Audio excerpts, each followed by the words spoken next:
Welcome everybody. I need to change this battery. I'll see you guys in just a second. This is car quiz today. It is, oh yeah, we're gonna go through the A834, 33 debacle thing or whatever. And then try 5 questions. I'll see you in just a second.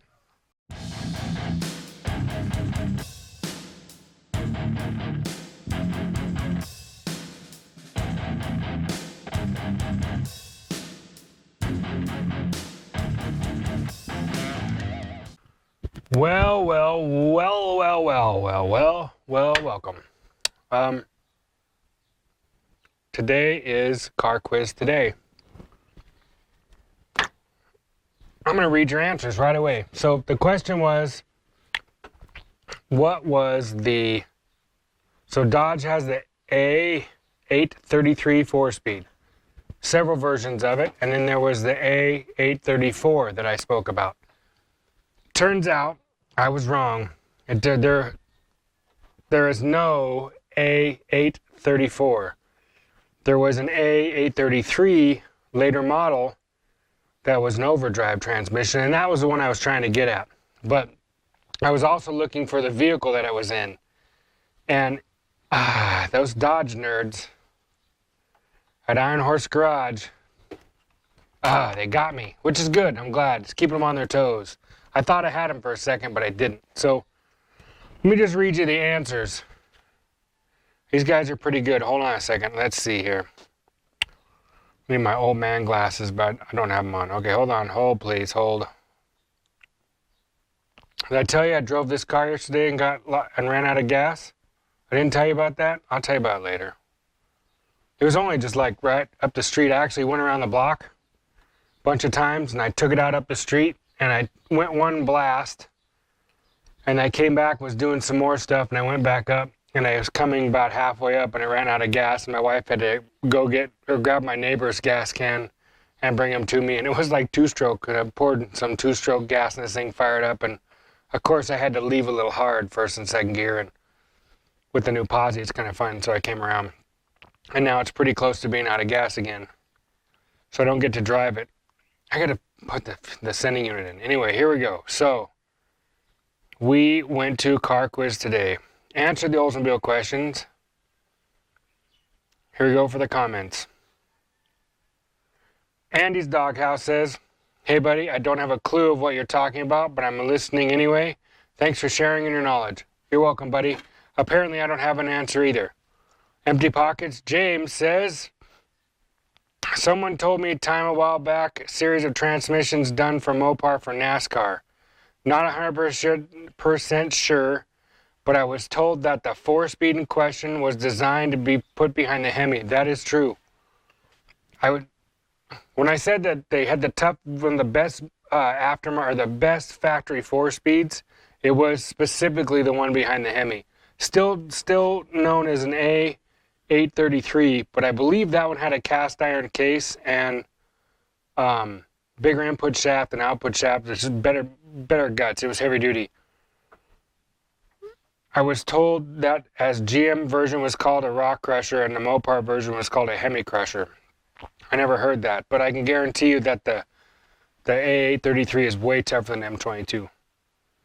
I always like to give my answers based off of info I picked up over the years, and do not Google my answers. I agree, I love those answers the best. So if my answers seem wildly incorrect, my stupidity comes honestly. Have a nice day. Yours and mine too, buddy. Yours and mine too, James. Pirates Cove Garage, Josh says, "Hey Teach, I keep missing class due to an illness. It's a strange one, causes me to continuously work on Chevy 350s. I have that same illness." Iron Horse Garage. Should I save this one for last? I'm going to save it for last. Iron Head Garage. This is Chris. "I have no clue," he said, "but the 57 is getting closer. Nice work on your back glass." I appreciate it, buddy. That was... Putting the back glass in this, I was eating peanuts. I got one stuck in my tooth. Putting back glass in this was a major hurdle to getting this thing done. Swaps Performance says, "Definitely have a mean looking daily." Thanks, buddy. I appreciate it. If you guys don't know who that is, Swaps Performance. That's his YouTube channel. You got to go check him out.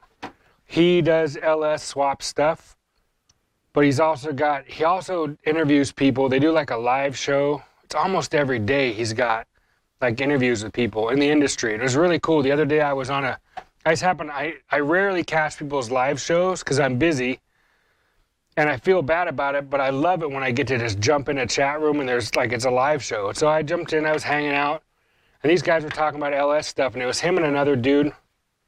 I can't remember. The guy has a fairly successful channel, the other guy. But it was funny, they were talking about, the people that pioneered the LS stuff and things like that. And I never really thought about it, but back when I was first doing LS stuff, back in, I didn't 04. What year is that? GTO. It was the first year of the fly-by-wire throttle and the first year of the 6-liter in the GTO. So whatever year that was, I took a wrecked one and stuck, I think it was an 04 or 05, 6-liter and 6-speed in a 240Z. And I had them pull the entire harness out of the car, headlight to taillight, and then I ripped it into pieces and made my own harness. But there wasn't any information for that back then. The first LS I ever did, I think, was like, I think it was like 2001 or 2. It was their very first one. But they were all 5.7s then, the actual LS one. The 350 cube, 5.7 liter stuff. The very first one I ever did was in a 33 Ford. Like a Luma coupe looking thing. It was a kit car. Heights front end, and it was cool. But that thing got like 35 or 30, like mid-30s mile per gallon. It was crazy. I think the car only weighed like 1,800 pounds, but had a 4L60E, and it was that was when Arizona Street and Marine, but they changed their name to something else. I forget, but Mark, the guy that used to own it, he passed away sadly. But that guy he was a big help. I used to send my ECMs back to him, and he would program them for me and send them back. But he would just take out like the vehicle anti-theft and the EGRs and the second set of O2s and stuff. And he would tune if we wanted him to, but most of the stuff I needed was just stock LS stuff or stock whatever just to make it run. Get rid of the VATs, vehicle anti-theft. But the guy swaps and stuff, as we were chatting, those guys were just like, wow, you were like doing it like years ago. And I was like, uh-huh. But I didn't really think about how that is. We were kind of like, the guys that were doing it then were like paving the way for the guys that are doing it now, because there's so many resources. It's so easy now to do it. I'm pretty happy for them because they're making some crazy power stuff we never dreamed of back then. Anyway, okay, back to the Dodge questions. So Iron Horse Garage says, you may have stumped me on this one. That was my plan. But here's what I know. 62 was the first year of the A833, okay? I didn't stump you on that one. That's pretty easy to find. There was some changes in 66. The Hemi A833s had bigger bearings and were considered stronger and larger core spline shafts. That's true. They changed the gearing sometime in the 70s, which changed the reverse position. Those were the A833s with overdrive were put in the F-body cars. That was the one I was thinking of. But in 75, they produced a version that was even tougher than the Hemi A833. That's the other one. It was in the Feather Duster. I always thought that transmission was the A834 because it was tougher than the rest of them. And it was in an aluminum case. That was what blew my mind, was how they made it super strong. And I think it used bigger bearings, so I never heard them called A834. So you're right. You were totally right. You did nail it. Good for you. Congratulations. You're very smart. Okay. All right, kids. Here's the deal. Your next question for the quiz has to do with tri5s. The question is, and this is debatable. Well, it's not really debatable. I can tell you the answer, but without looking, I want you to tell me what the engine combinations were that they had in 57. All the engine combinations, horsepower, everything.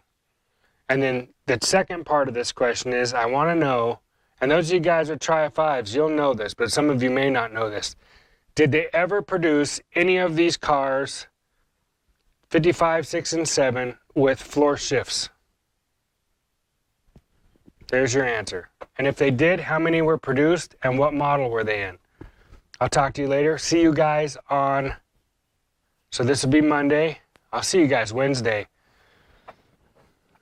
I'll just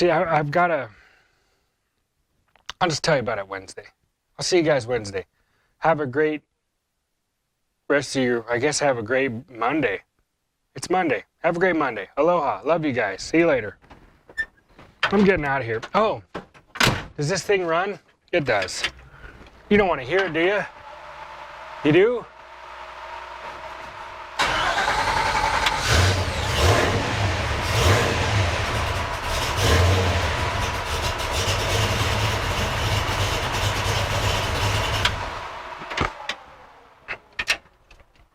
Did you guys see what I got hooked up? Yeah. Fires right up, don't it? Not bad for a blower car. Why did I crank on it so much, did you ask? I'll show you. I told you about this earlier. See that little chrome toggle switch? Up, I killed the power to the coil. So I crank it and I'm looking for oil pressure. When this thing starts picking oil pressure up, I push that switch down and it kicks off. I don't like firing a car that has any sort of compression or race, anything. There's my beautiful wife. Hi, babe. Hi, babe. I don't want to have anything like that. Any hot rod motors or anything with compression or superchargers or turbos or anything. Turbos not so much, but anything that can force a lot of extra boost or pressure. I like to make sure I have oil pressure before I load them up pretty hard. So that's what you guys should do. You guys should, if you're gonna think about that, or you're running a car with a magneto or something like that, spin it over till that sucker gets oil pressure and then light it off. Because it's a lot easier on the car. You don't want to try and fire them when they're dry. I have a story about a car. I'll tell you about that later. It had to do with another Willys at 40 Willys. And that motor ended up in my coupe. I'll talk to you guys later. Aloha.